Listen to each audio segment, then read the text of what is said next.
Hey there, everybody. I'm Dave Graber. And I'm Kelsey Anderson. Welcome to another edition of Buffalo Brief. Today is a big day. Yeah. This is, we're taping this on Tuesday. This is a very hockey-themed show, which is very appropriate, I think, given the sort of tenor of and tone of today. The return of the Sabres back home after the Olympic break. Big celebration going on tonight. Tage Thompson getting celebrated.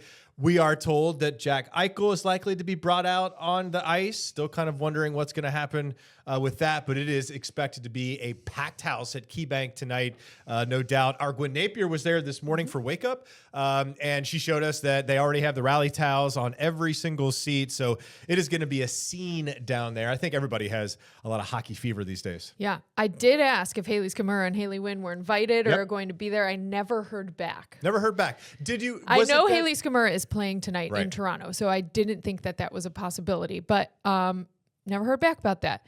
Never officially heard back? No. Oh, that's interesting. I thought that you had heard that because they were playing, they weren't even in town, but no, that's interesting. Well, maybe there'll be some kind of a video montage or something like that. That would be awesome. Be great. Because we are talking about women's hockey today. We are super excited to put a big spotlight on this. And as we know that women's sports has grown over the years, we have seen some local hockey players in Haley Skamura and Haley Wynn do really very successful things on the global scale. On the global winning, stage. Gold medal. Doesn't get much bigger than that, I think. But obviously what that has done, especially during the however many days the Olympics are, 22 days or whatever it is, everybody was talking about hockey, U.S. hockey, whether it was women's or whether it was guys. All of a sudden, everybody was hockey, especially here in Western New York. Well, that fever has been not just growing over the time of the Olympics. Certainly, it's been spotlighted, as you said, Kels, during the Olympics. But this has really been a trend that's grown over the past couple of years here in Western New York. And that's great news. And so we wanted to highlight the success and recent success of some of the local clubs and also talk about the impact that seeing that success on the world stage and having that local connection, what that does to our folks. So I would like to welcome in a local coach who is a returning coach of the year in Nicola Adamy. Nicola, it is so good to see you. Great to be here. Thank you so much. Nicola is the head coach of Cash Hockey. Tell us what Cash Hockey is, or just Cash. Okay. Well, I'm the head varsity coach for Clarence Amherst Sweet Home. We play in the Western New York Girls Varsity Ice Hockey Federation. And we had a great season this year. You had a wonderful season this year. So Cash is CASH in Clarence, Amherst, and Sweet Home. Yes. First trip to the state playoffs this year. You had the best regular season record as well.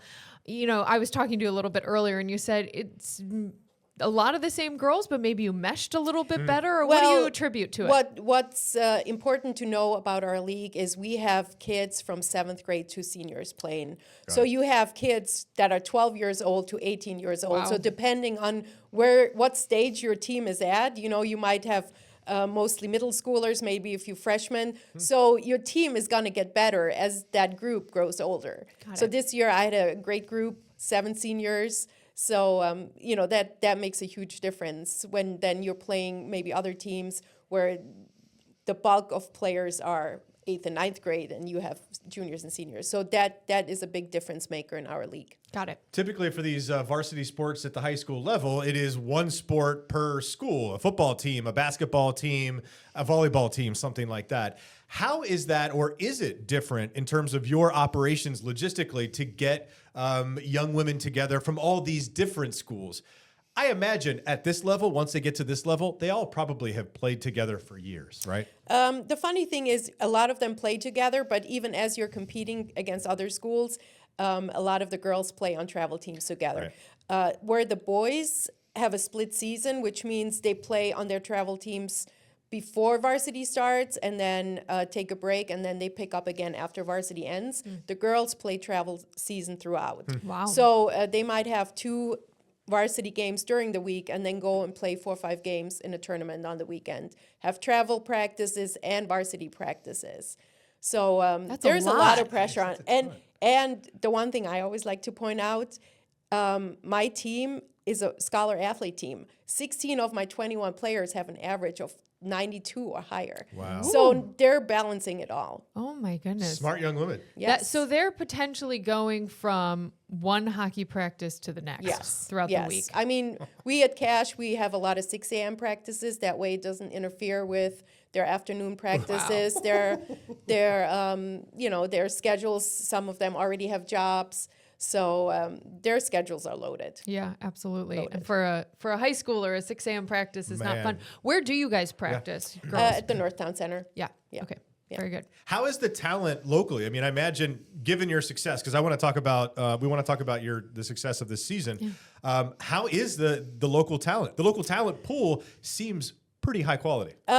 Yes, the talent is great. I mean, I've been in girls hockey for so long. I love watching the young ones come up, and the skill is always developing. There was a little, I'd say, COVID kind of, Sure. slowed everything down because they just couldn't get out and play and practice as much.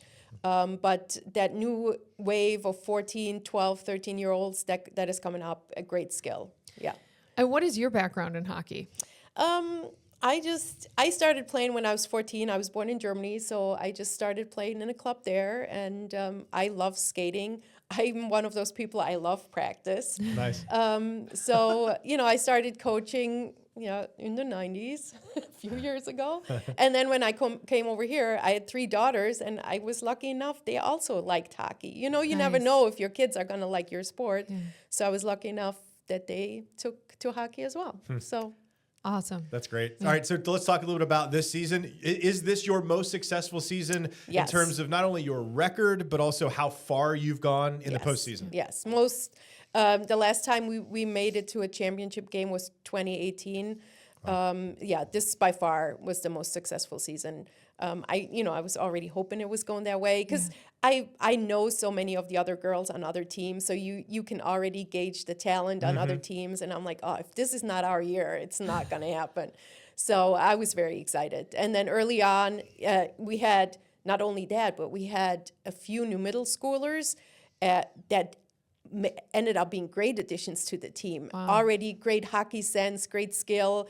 I think we had 6 middle schoolers come to the team. They scored 17 goals this season. I love that New York allows that. I really do. I think that's the coolest thing. Ohio, where I'm from, does not allow you to play. Like even if I was good enough at 8th grade, I could not have played varsity. I love that they opened that up. Interesting. Oh, yeah, they allow great. that for every sport if you're Every good sport, enough. yeah. You absolutely. do have to go through they call it athletic placement process. Right. Yeah. So you do have to, show that you're physically ready, and it does happen. Parents, if they've never been involved in a varsity sport, they are a little concerned or they're like, what's going on? They're hanging out with seniors, and then I'm like, this will be the best experience for you, middle schooler. These older girls take on these younger girls. They're role models.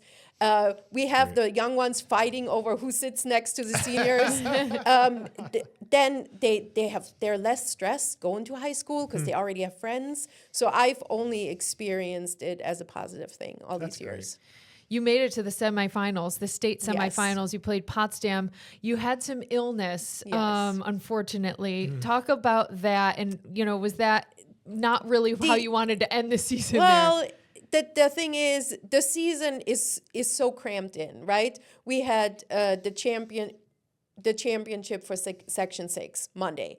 Wednesday, we had to play Section 5. So you barely can even stop and celebrate a little. And then Friday, we had the game against Potsdam. And it was 0-0 until 4 minutes of the game. And Oh, wow. that game could have gone the other way. That could have been us scoring a goal, and then the second one was only an empty netter. So it could have gone either way. Yeah.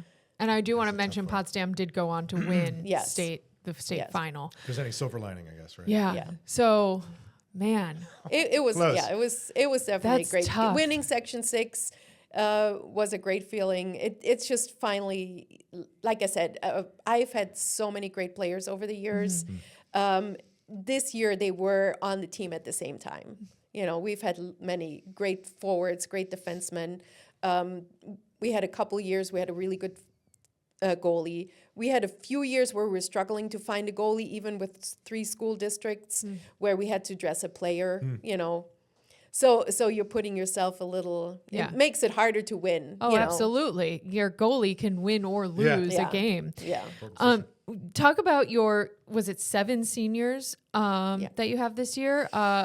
And then throughout the years, the seniors that you've had, what are their future plans? Are they going to the collegiate level, any of them? A couple of them are. Jenny Wild, one of the senior captains, she's going to play in Plattsburgh. Great. Our goalie is going to play at Worcester State University. Nice. A couple of the other girls are still looking. Yeah. So definitely over the years, we've had many players that went on to play in college. Wonderful. The skill is definitely there. And I imagine you've seen it, being that you've been in the game locally for 13 years, right? You said? Yeah. I mean, you got to think that you've seen a pretty wide evolution or a pretty broad spectrum in terms of the evolution of talent. Yes. What has it been over the past couple of years with the success? And what has it been this year in advance of the Olympics and then kind of catching that fire as well? I feel like everybody has just been more excited in general. Yeah. I think overall, the Olympics are going to be a huge deal in getting girls to play hockey. We're going to see, I think, a big surge in kids signing up and Nice. parents being like, oh, this is the coolest sport. Why are we not doing this? So that's what we're hoping for, right? The Sabres do better. More kids sign up for hockey. Yeah.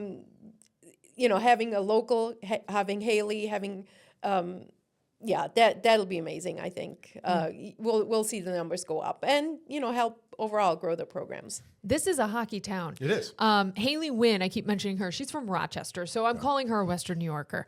They kept focusing on her during the Olympics.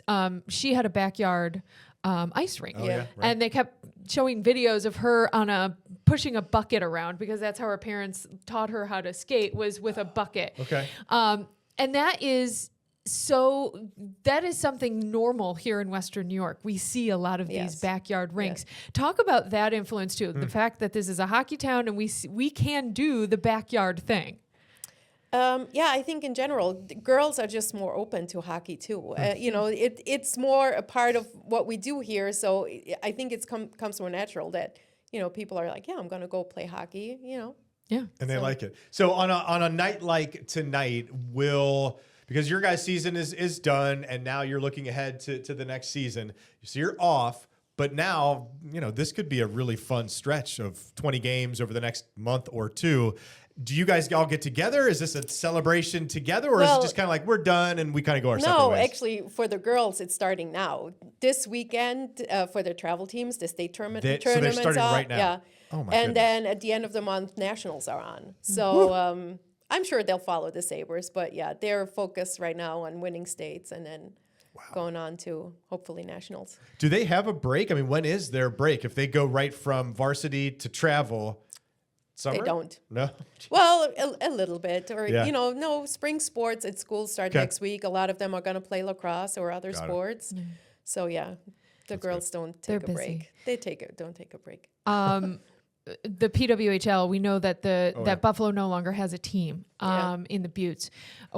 How do you think that influences local women's hockey? And do you hope for a future team to come back here? It would definitely be great. I went to a few Buttes games. I mean, it's hard. If you're in the middle of hockey season, I'm at a hockey Absolutely. rink too all the Yeah.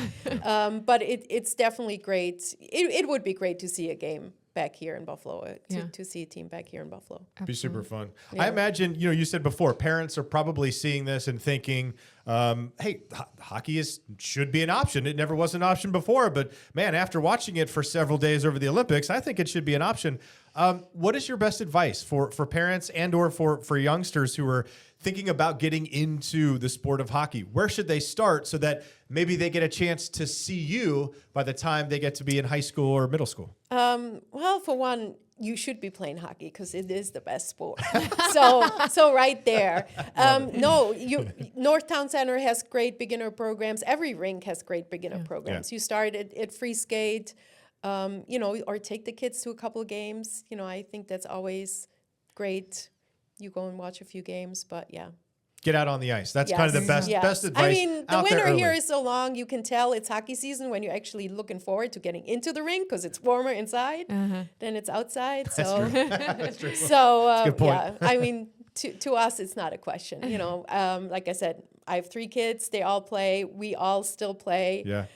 It's great for me because there's so many girls coming back from college. So we play in a women's league. I get to see and play against former, players that I've coached. So it's full circle for me. So That's great. it's always great. And coach, you were the first female head coach to win a sectional title too, in this area. Can you talk about that? That surprised me a little bit that there aren't more female head coaches. And you said, there are female staff members for sure, but not at that head coach level. How does it feel to be the first one, first of all? And would you like to see other head coaches be women? It definitely feels great to be recognized. It gets voted by my peers, so it's definitely a great honor. I think it's not that there is no other women.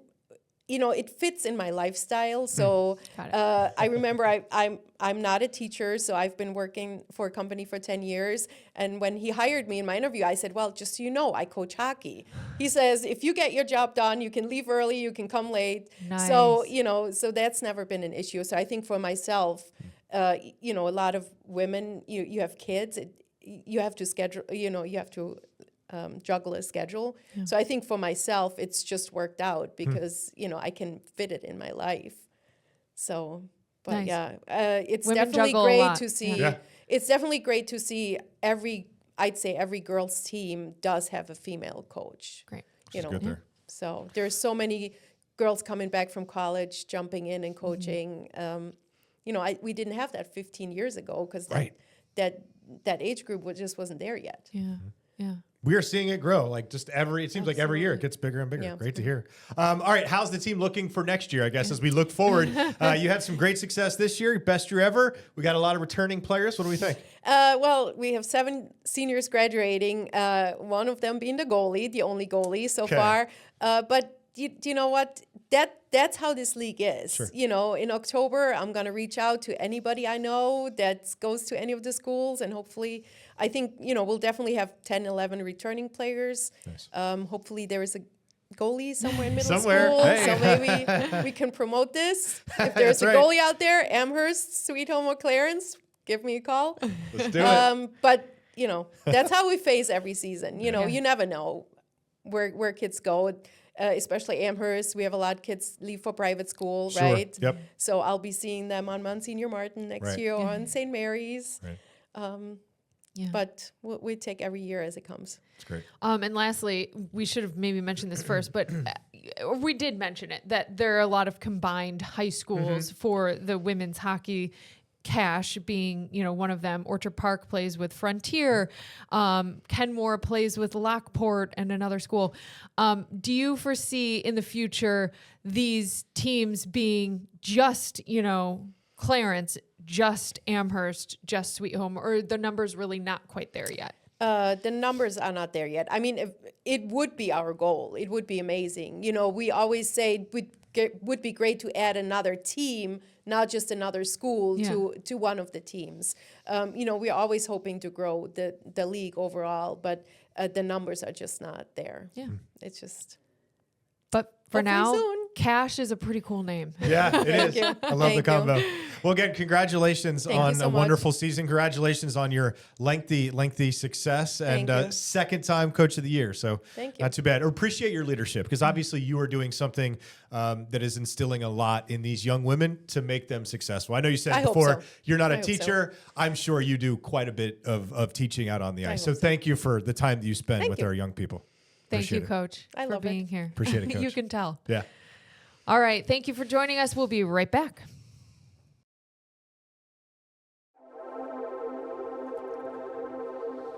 Hey, everybody, welcome back. We're going to keep the hockey theme Yes. going today. I'm telling you, this kind of worked out. We do so much scheduling. I feel like 90% of our job is calling people and saying, hey, would you like to come on and join us? So it's a lot of scheduling. And some days it just works out. It does. It does. This is great. We're sticking to the hockey theme, and we have the hockey tonight with the Sabres. We have PWHL. We have so much hockey in the championships, exciting stuff happening right now. Everybody's talking about it. And so let's talk about an event that is coming up this weekend. I want to bring in Amherst Police Officer Trey Johnson to talk about the return of a really popular event, one that benefits Feed More Western New York. Trey, it's good to see you, man. Thanks for having me on again. Hi, Trey. Talk to us a little bit about this event and when it is. It's coming up Sunday, right? Yep, Sunday the 8th, this upcoming Sunday the 8th at 12:30 at the Northtown Center in Amherst, Okay. 1615 Amherst Manor Drive. We're going to be doing cops versus coaches. I love it. So what it is, Amherst youth hockey coaches versus our police officers. We're going to go out there and play a fun little hockey game. We'll see if it gets a little chippy. You never know. It gets a little competitive. That's right. And it's all good. It's all to benefit Feedmore. So entrance is free with a canned good. That will go to Feedmore. They're going to do a chuck a puck. You can buy the puck. The kids can go out. You know, they have some prizes. Wegmans was kind enough to donate some prizes to us that we can give out. We're going to do a 50-50 raffle. We used to do this about 10 years ago. This was a big thing. And I guess it's Youth Hockey Week. So with the Youth Hockey Week coming up, and then with just, you know, the Sabres doing as well as they're doing, the U.S. winning gold in both men's and women's. Right. Everybody's on the hockey train now. Yeah, So. yeah. Love to see it. It is. Okay, let's talk about that chippiness here.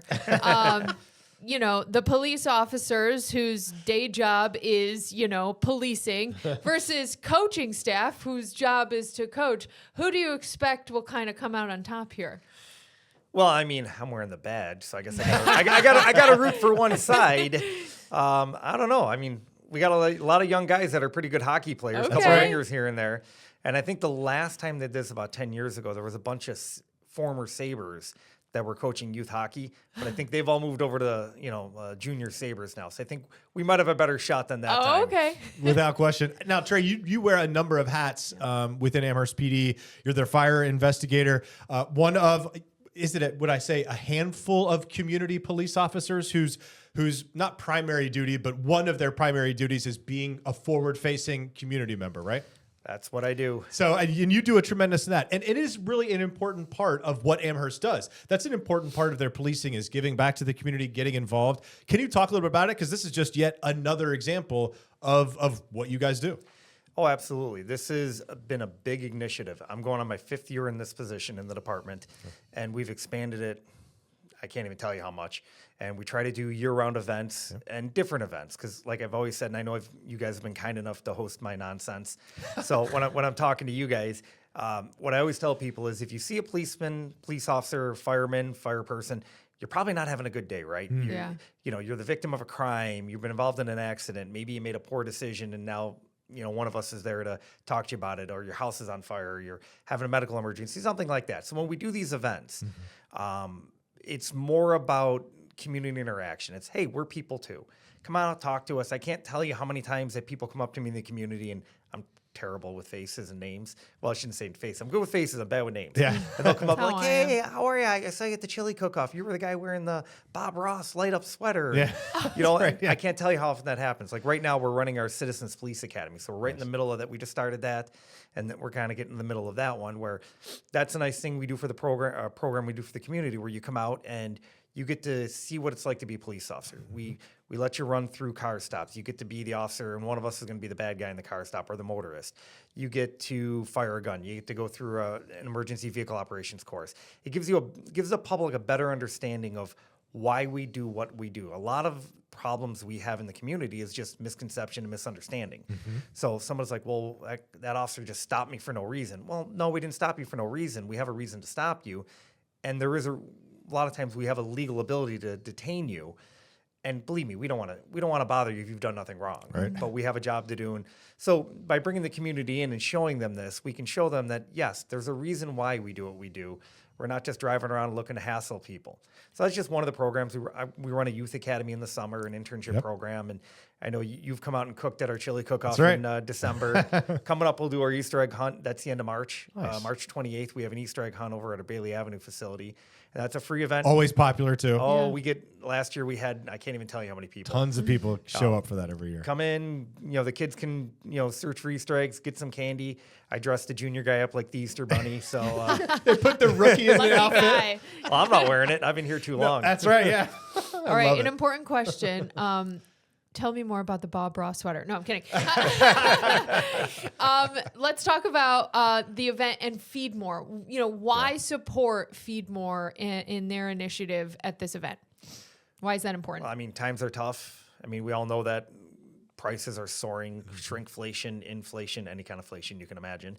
And people need help getting groceries, and Feed More doesn't just benefit Amherst. So the nice thing is, yes, we work in the town of Amherst. I live in the town of Amherst. That's our primary concern, but we're part of the larger community, Erie County, Buffalo Metropolitan, Niagara County, whatever. So Feed More donates to everywhere, food pantries, City Mission, anybody in need. So we're fortunate enough in Amherst. Most people that live in the town have a good living, make a good living, and they can donate back. So we're fortunate enough to get that to other people.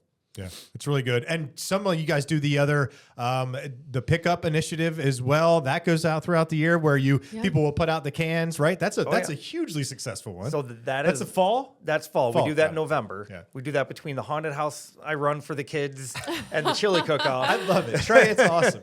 How many canned goods did you bring in? And what we're talking about is the initiative where people can put canned goods on their porch and just call the non-emergency dispatch, and police officers come and pick all of those donations up. And Trey was on our air talking about that back in the fall. How much did you get in that donation this year? Last year was our most successful. We brought in almost 4,500 pounds in 8 days. Wow. That's awesome. amazing. Yeah, That's it so was. great. I primarily am the one that picks it up. I drive around, and I was picking up. That was my 8-hour shift. That's all I did all day. Wow. Wow. How cool. I can't believe the generosity of the community last year. Thank you, Amherst. Yeah, it's great. Way to stand up and do that. I will say, I think there is some communities cannot say this, but I think there's a good relationship between the community and Amherst Police, if for no other reason than they respond. We, the community, respond to requests like that because we know that, you can help facilitate helping other people across the community. You're not going to get that in every community. You're not going to get that kind of support. So I think that is the response that the community is giving Amherst for its desire to put its officers out there, be SROs, interact with the community. You guys do a good job, and I think the community responds. We're fortunate. We are very fortunate enough in the town of Amherst that we have a very good relationship with the town, with the people that live in the town, with the people that travel through the town, with the business people that come into our town to work, shop, and everything. So we try to give back as much as we can. We always say we're a full-service police department. Yeah. If you call us, you'll get a police officer. Even if it's not a police matter, we're happy to come out and assist you in any which way we can. I always tell people over the course of my 22-year career, I have lit pilot lights for older people. I have helped the elderly turn off their alarms because they can't figure it out. Sure. Yeah. We'll help you change a tire if we'll do anything we can do to help you. Obviously, our primary mission is crime prevention and public safety, but we're here for everything, and that's why we do these events. That's why we hold the haunted house in the fall, and then we do the trick-or-treating with the kids and the costume contest, and that's why we do the chili cook-off, which is always for charity. Yeah. That's why we do, in the summer, we'll have open house occasionally. We'll do, we piggyback with Cheektowaga's program, the Lucky Duck program, where you have to go look for the rubber ducks and stuff like that to get the kids out into the community more. We're doing anything and everything we can. Awesome. Give us the details one more time this Sunday. Sunday, March 8th, 12:30 at the Northtown Center in Amherst. Come out, support, pick a side, coaches, cops, whatever you like, heckle, have fun. That's what we're here for. Excellent. Amherst Police Officer Trey Johnson, thanks for being here, man. Good to see you. Appreciate you having me. Thank you. Thank you so much. Good luck Sunday. Thank you. Thank you for joining us for Buffalo Brief. We will see you tomorrow.